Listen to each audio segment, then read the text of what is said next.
Hello and welcome to Views on News. I am Jawad Tehami.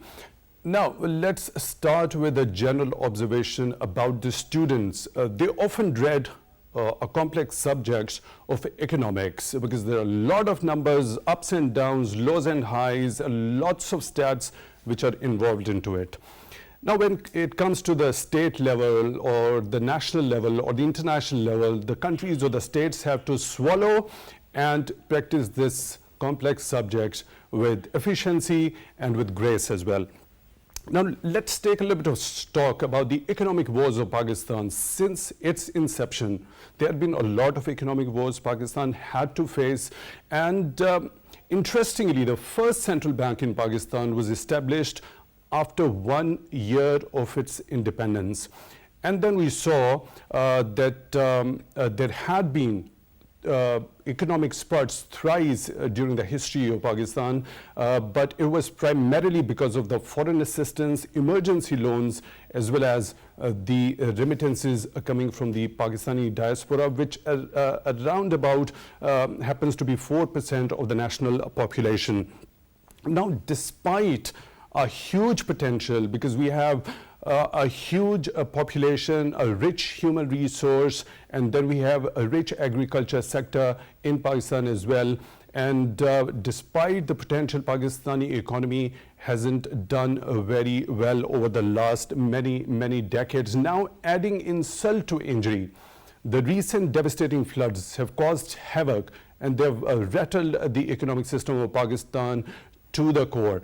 There have been international calls of debt relief and debt structuring and debt suspension so that the relief and the rehabilitation efforts could be carried out specifically by the authorities in Pakistan. Now, amid these economic challenging times, government has made a move of changing the finance minister.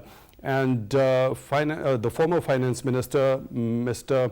Aqdas, will be coming back to Pakistan, and he will be taking over the duties as the finance minister to steer the economy out of its big challenge. Now, let's introduce our guests. We are joined in the studio by Mr. Ali Salman, who is Executive Director, Prime Institute. Thank you very much for your time at the show.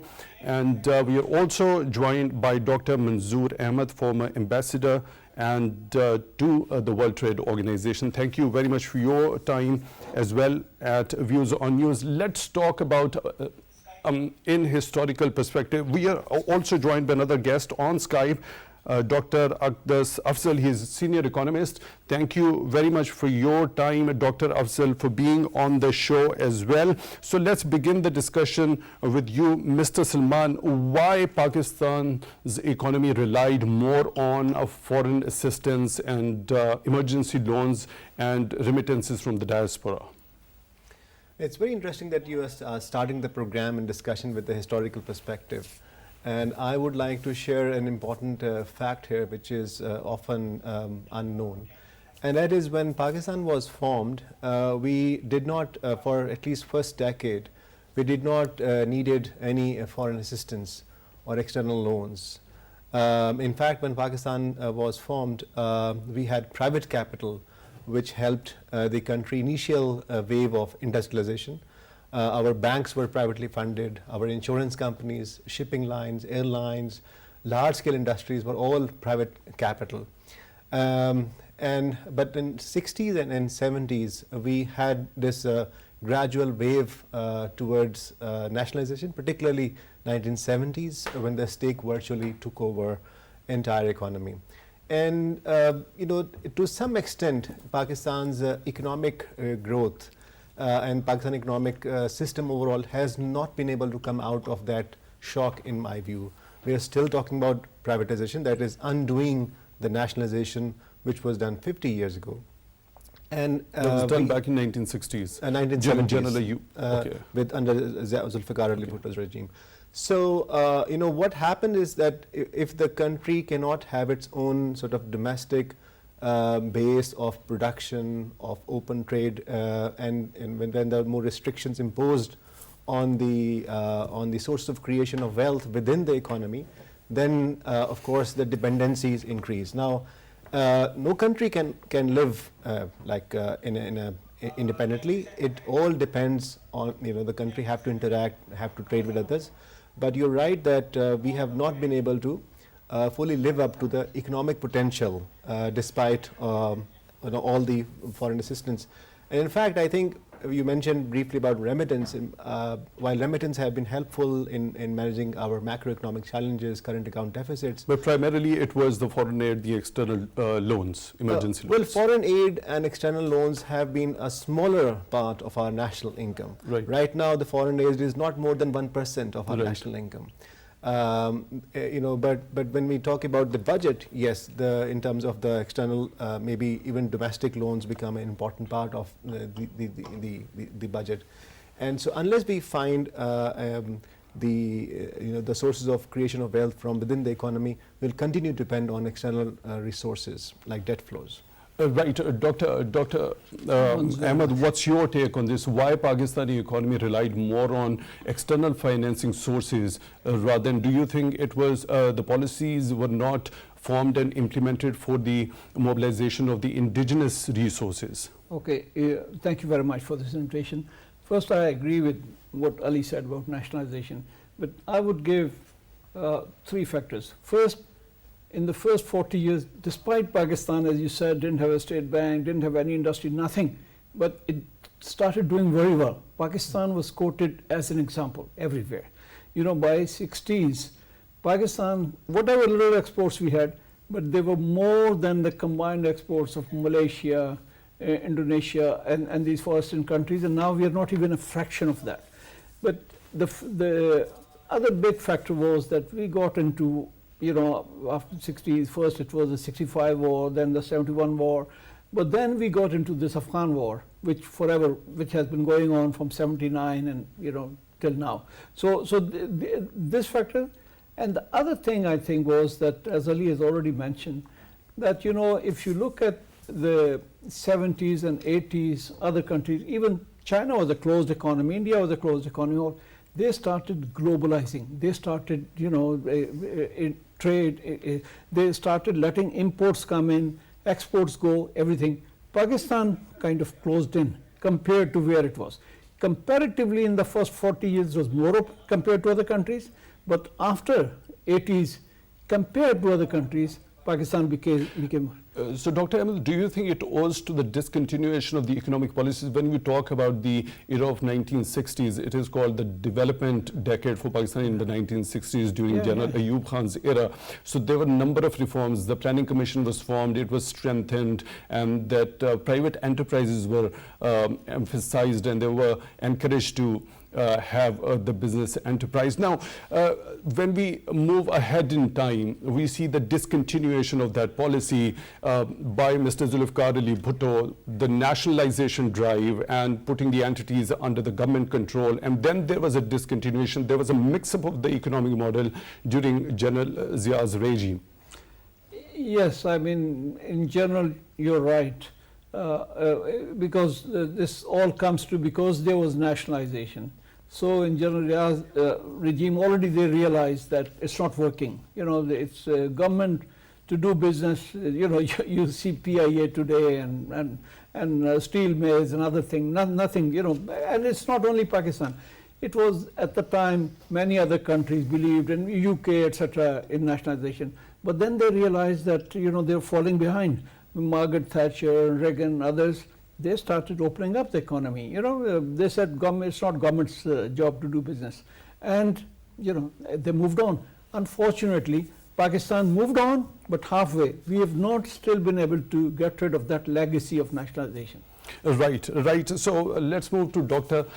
Aqdas Afzal. So what's your view? Why Pakistani economy had been reliant on the external financing sources over the number of years, and there has been a perpetual state for Pakistan economy that the debt burden had been increasing and piling up over the number of years? Thank you very much for inviting me to the show. I have been listening to the analysis being presented by your guests, and I agree with both of them. I think one of the main reasons why Pakistan has been forced to rely on external financing has to do with this experiment with nationalization in the 1970s, which really put Pakistan back, very, very far back when it comes to competitiveness. And once the rest of the world moved on, as Dr. Manzoor rightly put it, the era of the 80s, and then when India opened up its economy in 1991, we suddenly found out that our economy was no longer competitive with the rest of the world. So I think there are two main reasons. Number one has to do with nationalization, which took away this idea of private incentive, private property, and it acted as a source of discouragement for private enterprise. And number two has to do with this specific idea of very few investments, very little investment rather, in human capital. So when you look at the number of years that average in Pakistan has gone to school, you will find that we lag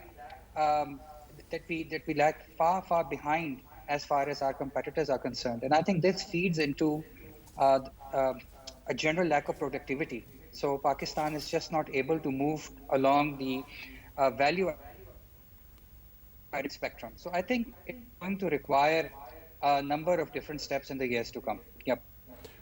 So, Dr. Afzal, when you specifically talk about nationalization drive, and Dr. Ahmad has also alluded to that fact that it actually, we are still, we haven't been able to come out of that, particularly the effects of that nationalization drive. Now, when we talk about the economic spurts during Pakistan's history, there had happened thrice when during General Ayub Khan's period, then during General Zia's period, and then we talk about General Musharraf's period. The economic growth rate almost touched around 7% on average. So it was because of that foreign assistance primarily. Do you agree? Yes, I think a big reason why we see these growth spurts has to do somewhat with the geopolitical alignment of Pakistan during these three separate stints. And I think that is probably one of the reasons why we see this economic growth. And I also think that one of the reasons why we see rapid economic growth during these three different tenures has to do with what can be termed as political stability. I mean, for the lack of a better word. I mean, because these were largely authoritarian governments, and so there was not much space for political or democratic activity. So I think that is also the reason why we see these economic spurts during these three different tenures that you Right, Mr. Salman, what's your view? Was the institution building not ensured during these times of economic spurt when we talk about the 1960s and during General Zia's regime and General Musharraf's regime? So I think what was happening that the foreign assistance was playing a role, and there was also not just I think political stability, but I would call it policy stability rather. And then that for a certain time period we knew that, for instance, the tax policy, the tariff policy, or let's say a privatization program was supported for a number of years, and so that helped in attracting foreign direct investment. For instance, this happened in General Musharraf time. There was a significant inflow of foreign direct investment, but also I think there were a number of institutional improvements. Around 2004 and 5, I remember the FBR underwent a program of professionalization and modernization that helped to some extent institutional improvement. Earlier than that, State Bank of Pakistan under former Governor Dr. Ishrat Hussain also underwent significant structural improvements in institutional reforms.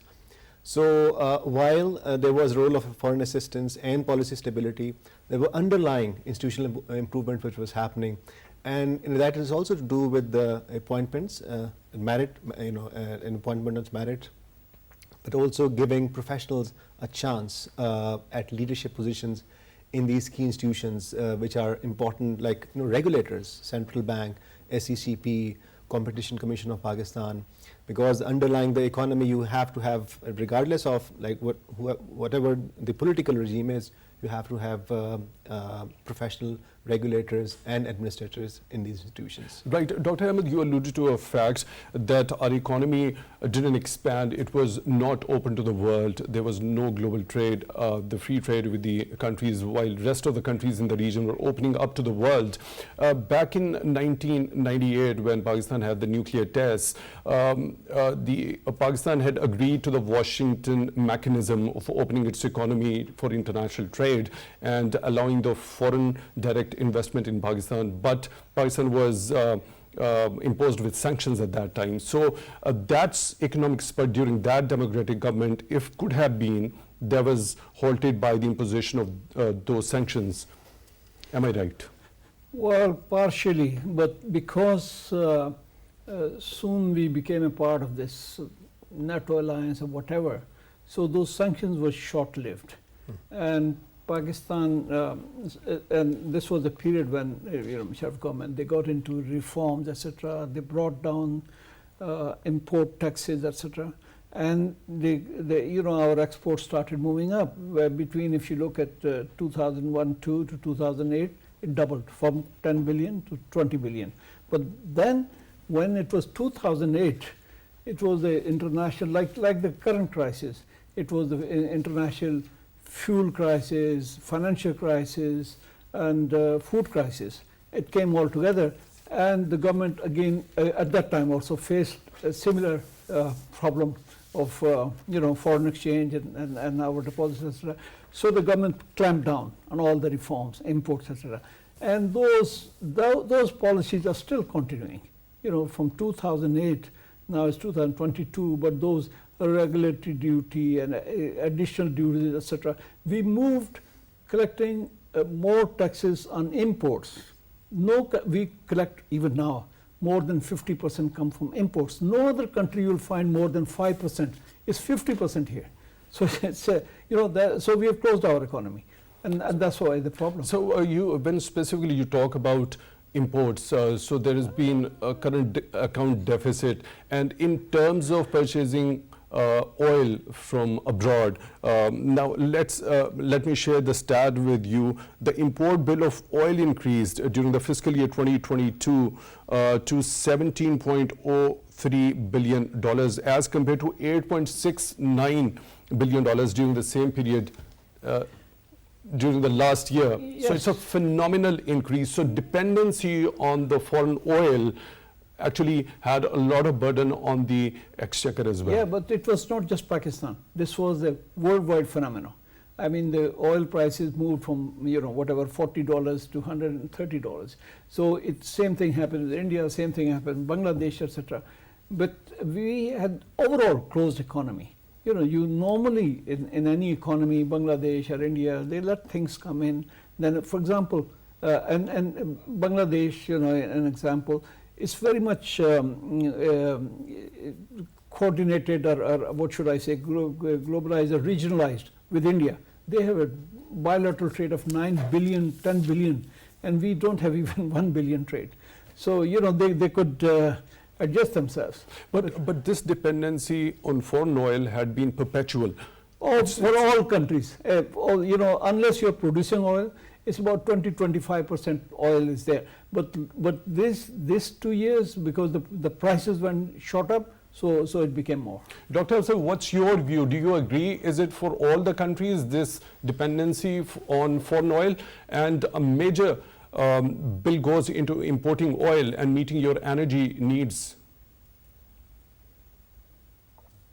Thank you for that question. Yes, I think ever since the Industrial Revolution, circa 1750, there has been a very big reliance on fossil fuels when it comes to economic production. So what Dr. Manzoor was mentioning is exactly right, that the increase in Pakistan's import bill from roughly $8 billion to over $17 billion was not primarily due to quantity increase. It was basically because of the increase in the international oil prices.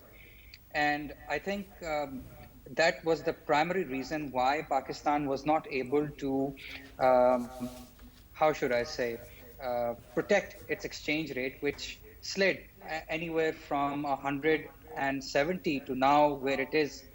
I mean, it went up to 240, it came back and it's gone back up again due to a different reason. But that's been primarily the reason why Pakistan's current account deficit has ballooned.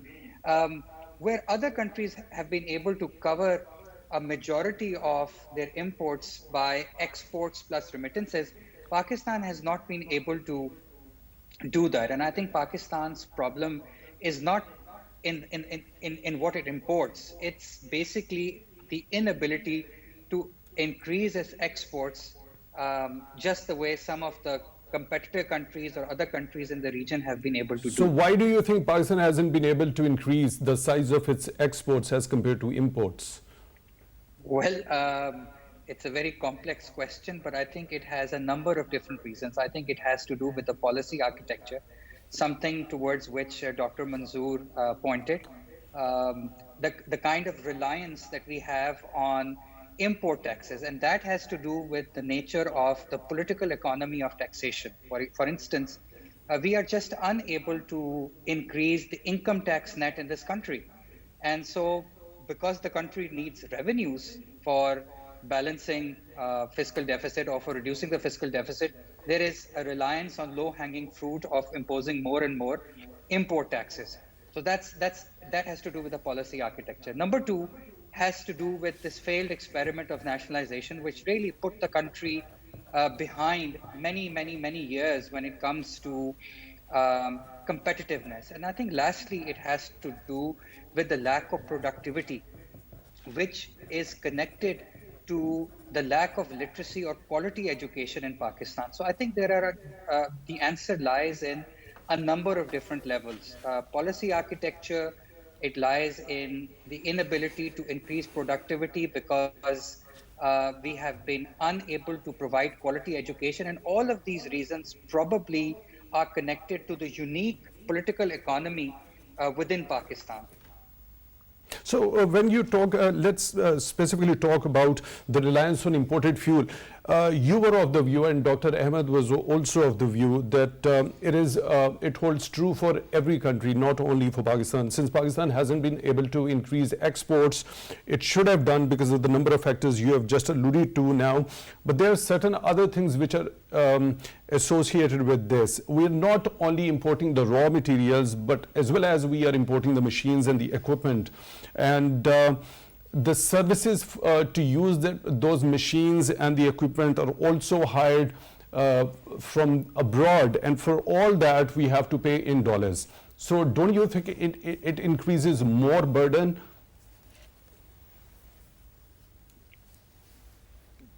I'm sorry, I mean, if you could be a bit more specific. From what I understand, you are mentioning the fact that we import machinery and in order to produce exports. I was like not able to get the last for example, part. installing the furnace oil plants, the machinery and the equipment has also to be imported, and to run that machinery we have to hire the services from abroad as well, and for all that we have to pay in dollars. So isn't it an extra burden?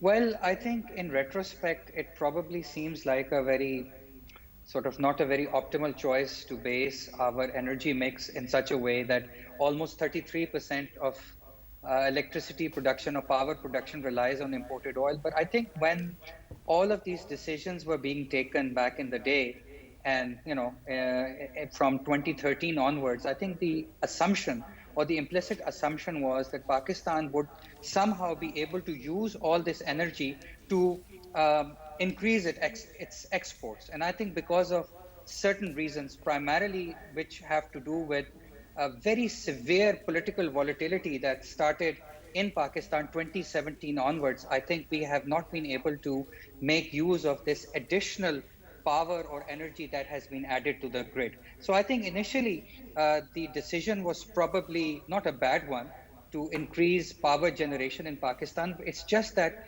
Pakistani economy has not been able to take full benefit out of it.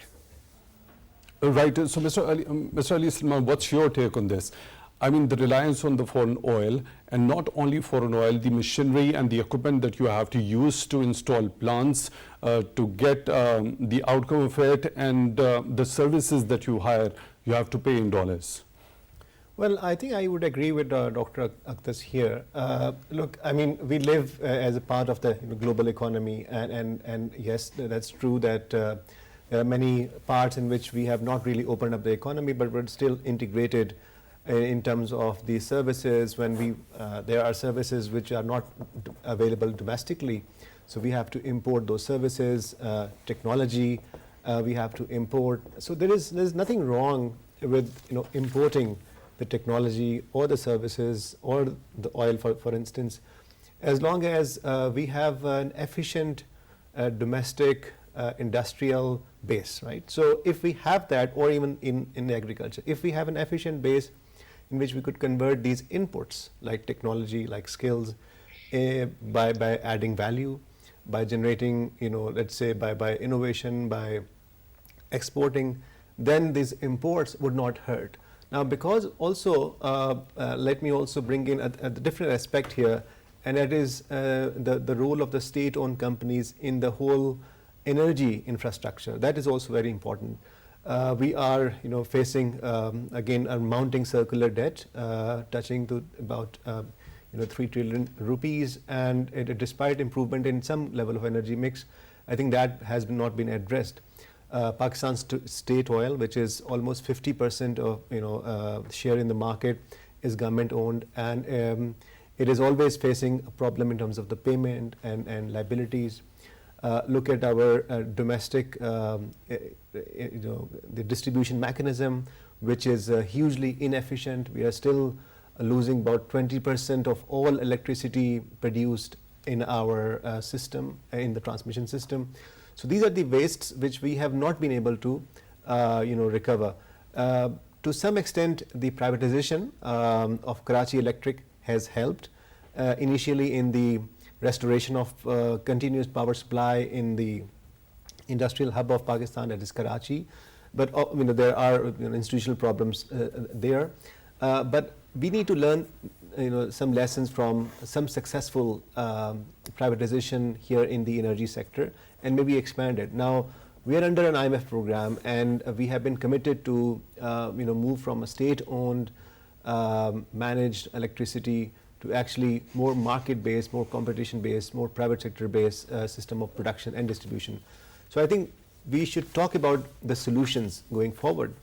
And I hope that when Mr. Sardar comes back in the position of Finance Minister, some of the reforms we'll come to this point later in the show. So, Dr. Ahmad, Dr. Afzal alluded to a very important fact that the economic stability owes to political stability. So, since 2017 in particular, we have seen quite a major upheaval in terms of political agitation and all that. So what's your take on that? Yes, I agree with Dr. Afzal.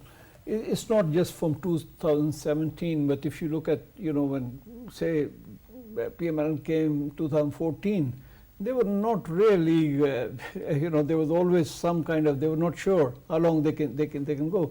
And, before the end of the term, the Prime Minister was removed. So and one other thing linked with this is 1990s is a decade of, for many countries, if you look around the world, this is a decade the countries, whether it's India, China, Vietnam, all countries went like this. And for us, it was one government changing after another every 2 years. So it was, for Pakistan, it's known as a lost decade. We completely lost out on this decade.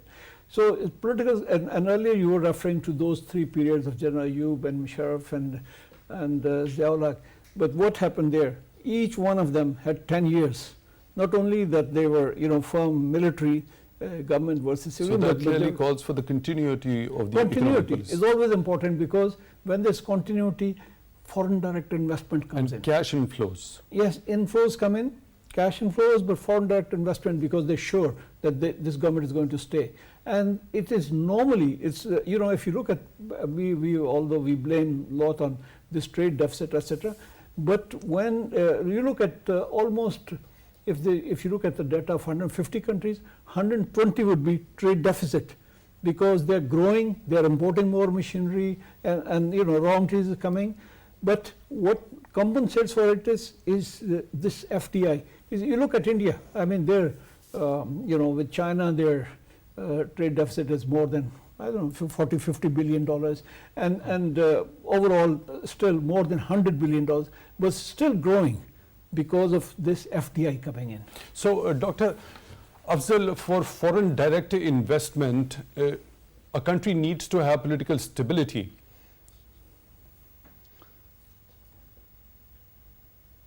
Otherwise, Dr. Afzal, can you hear me, please? Yes, sorry. Okay, for foreign direct investment, the external cash inflows in terms of foreign direct investment, a country needs to have stability. And until and unless political uncertainty exists, the investors are not going to have any sort of trust. Absolutely yes to that point, because this idea of political uncertainty is also known as political risk. So whenever foreign investors sitting in New York City, for instance, they look at which emerging market they are going to invest their money in, they want to be sure that that money is not going to disappear down a rabbit hole. So the first thing they look at is how politically stable the country is, or how low the political risk is. So I think unless something like that can be achieved, and I think that can be achieved if political elites can sit across the table from each other and talk to each other in order to reach some kind of a consensus on the policy fundamentals. I mean, we are not talking about one political party ruling Pakistan forever. We are talking about governments coming in and going out in a democratic fashion, but the fundamentals of the policy architecture staying the same. Right. Mr. Ali Salman, when we talk about foreign direct investment, do you agree with both of the participants? Yeah, I think it is not a disputable point that we need not just stability, we also need clarity. There are, of course, political risks involved which become a disincentive for any investor. But there are also other, like macroeconomic risk, for instance, the currency risk. I would say it was even a significant sort of problem or disincentive for FDI in Pakistan. If you look back, the power agreements back in 2005, when even at that time the dollar-denominated power agreements was signed, that when dollar was about 60 rupees to 60 rupees to a dollar, and now it is 250 rupees or 240 rupees. So certainly there are these risks associated with the political system, but I think they're also not just political. I would say they're also embedded in the economic structure itself.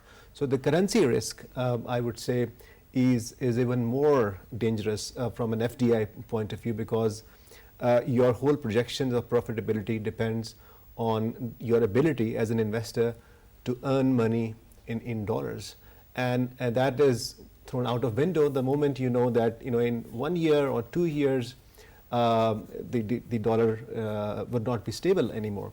And that is to some degree associated with political stability, but I think it has to do with the economic structure, with the import and export pattern, with also the risks of the overall ability of the country to produce jobs. For instance, the CPAC, which we often cite as an engine for growth in 2013 to 18. Now, what happened in CPAC phase 2, that we were supposed to convert those infrastructure into business opportunities, special economic zones, but nothing happened. And so that meant that all that investment which went into, or on the loans which we took to help build the CPAC related infrastructure, the power related infrastructure, did not prove fruitful. So I think all these risks significantly impacted the economic structure, the economic governance of the country, and of course then ultimately to the dollars. Right. Dr. Ahmad, specifically talking about the agriculture sector. Yes. We've got one of the biggest irrigation systems here, and 1/4 of economy depends on agriculture.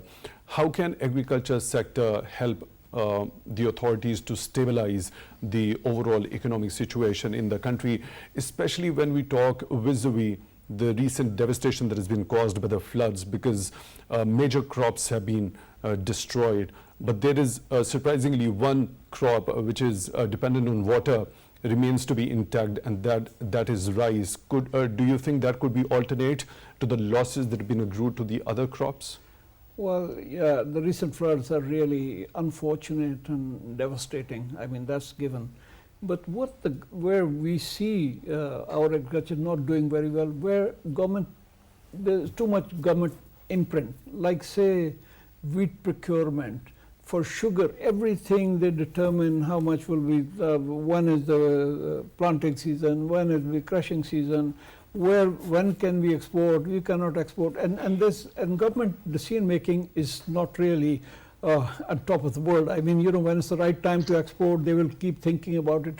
So all these, but look at the crops where government has, left it to the market forces, like wheat. It's been, no, not wheat, like maki, what do you call it, maize. They're doing very well.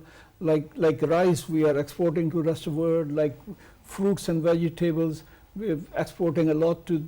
We didn't used to, and now we export a lot. So if the government reduces its imprint on these things, I think there'll be, because what happens is, for example, if you want to grow more, say, cotton, now it's the government which decides on the seed, etc., and they've not been able to decide because the rest of the world moved on to this hybrid this thing. And you look at China, you look at India, and on the other hand, Pakistan, its production has come half. We used to produce 13, 14 million bales, and now it's 6, 7. But rest of the world, you look, and there they've gone. But this time around, the government has announced incentives for the agriculture sector during the budget for agriculture and the agriculture industry as well. Yes, but what happens is that when they try to announce for one thing, you see, they say, okay, we are raising the procurement price for whatever crop, wheat. So if the government wants that there should be some edible oil from local or something, that suffers because everybody starts running towards that. So my own personal this thing is that if government reduces its this thing and puts in more money on research and all those things as other countries do. That's very important point. Out of 100, Dr. Afzal, out of 100 institutions that are meant for the research in agriculture sector, nothing phenomenal has been found so far. And since the government is announcing incentives for the agriculture sector so that it can help stabilize the overall economic situation in the country, you don't see that much of input coming from the academia. Well, to be very honest, agriculture is not my area of expertise. So how can agriculture help Pakistan stabilize? Because one quarter of economy depends on agriculture, so it has a huge chunk, a huge role to play in economic stabilization.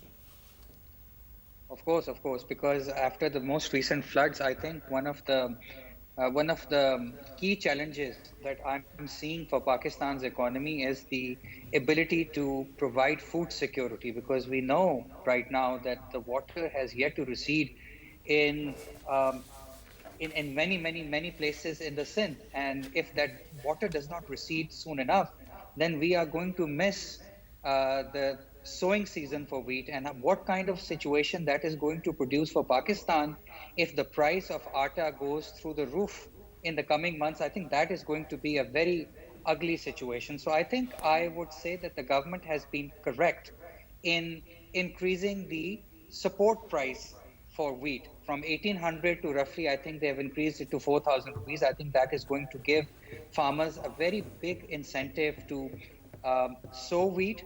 But I think other administrative measures also need to be taken. For instance, the government has to ensure that no smuggling takes place so that the price of atta or wheat flour can be stabilized in Pakistan, because that is going to ensure that we can continue with a modicum of political stability, because without which you are going to see some very ugly riots and social unrest in Pakistan, which then is going to be feeding off on whatever little economic growth we are going to see this year.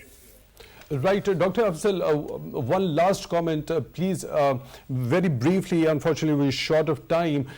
Government has made a move of changing the finance minister. Former finance minister Aqdas is going to come back to Pakistan. He is going to take over the reins of the finance ministry. How good do you think this move is amid this challenging economic time?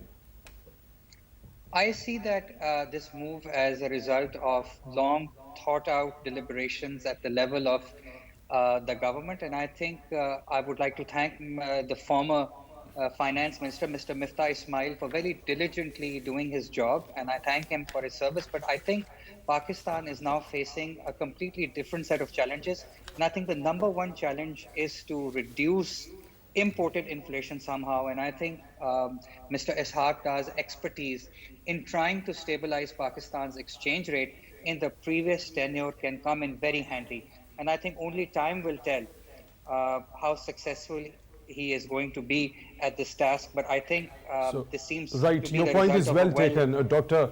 Afzal. Mr. Ali Salman, what's your point on this particular change by the government of the finance ministry? Well, currently I think the Pakistan will continue to remain in the IMF program. And last time when Mr. Dar was finance minister, he was successful in completing and graduating Pakistan's IMF program. So I think that actually provides the overall macroeconomic framework with some urgent steps needed to address the flood situation. And I hope that he is able to address those. So Dr. Ahmad, what's your take? Yes, I think Mr. Dar has the relevant experience. He has been finance minister for several years. There are good things. I mean, he, some economists would question it, but he normally keeps the economy, currency stable. He doesn't let it slip too much. But I saw his previous tenures that he was not really able to push exports because of some other policies, etc. But at the same time, like Dr. Afzal, I'd like to appreciate what Mr. Miftah Ismail, when he came, it was a very difficult time. We were on the verge of default, and he was able to do this deal with IMF and has taken the country forward. I mean, we're not really risking default as we were 4 months ago. Thank you very much. Thank you very much for your time. Dr. Manzoor Ahmad, former ambassador to the World Trade Organization, for joining us in the studio, and Mr. Ali Salman, Executive Director, Prime Institute. Thank you for your time at the show as well. We were also joined by Dr. Aqdas Afzal, Senior Economist. Thank you very much for your time on the show. Really appreciate your time, all of you gentlemen. So since Pakistan has been hit by devastating floods, it has added insult to injury to the already economic woes Pakistan is facing. The debt burden has increased over the last couple of years manifold, and there are international calls that there should be debt relief to countries like Pakistan, which are under economic distress. And many international organizations have started considering this particular thing as well. But at the same time, Pakistan has to put in those policies and mechanisms in order to be more self-reliant and less dependent on the foreign assistance, and look into harboring its rich human resource and develop them on the modern patterns. With this note, we come to the end of today's Views on News. Until the next one, take very good care of yourselves.